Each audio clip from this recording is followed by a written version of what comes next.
ჩვენ ვფიქრობთ, რომ ხიდების პლატფორმა და ორგანიზაცია ხიდების მშენებელი არის ადგილი, სადაც ადამიანებს შეუძლიათ გააგრძელონ როგორც პიროვნული, ისე პროფესიული განვითარება და გარდა ამისა აკეთონ საქმე, რომელშიც ექნებათ განცდა, რომ აგრძელებენ ქვეყნისთვის ბრძოლას, აგრძელებენ აქტიური სამოქალაქო საზოგადოების ნაწილად ყოფნა. აქ ძალიან მნიშვნელოვანია, რომ ეს არ არის მუვმენტი, ეს არ არის რაღაც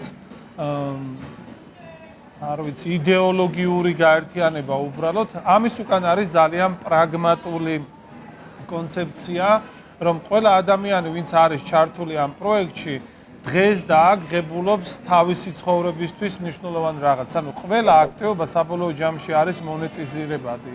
ეს არის ერთგვარი win-win ფორმატი, როცა შენ იღებ რაღაცას, გაცემ რაღაცას და ეს საერთო სინერგია, რომელიც იქმნება ამ ყველაფერში, ასევე ადგება შენ სამშობლოს დარჩეს დასავლური ცივილიზაციის ნაწილი, განვითარდეს, გახდეს ადგილი, რომელიც შესაძლებლობას მოგცემს, რომ დაბრუნდეს. მოკლედ, ხიდები არის პროექტი, რომელსაც შეუძლია შეგინარჩუნოს ემოციური ბმა საქართველოსთან, კონდეს განცდა, რომ ეს არ არის ერთი მხარის ბილეთი და ეს არ არის სამუდამოდ წასვლა. ეს არის ხიდი, რომელზეც მუდმივად შეგიძლია გადახვიდე, გადმოხვიდე და დარჩე კავშირთან შენი ისტორიულ სამშობლოსთან.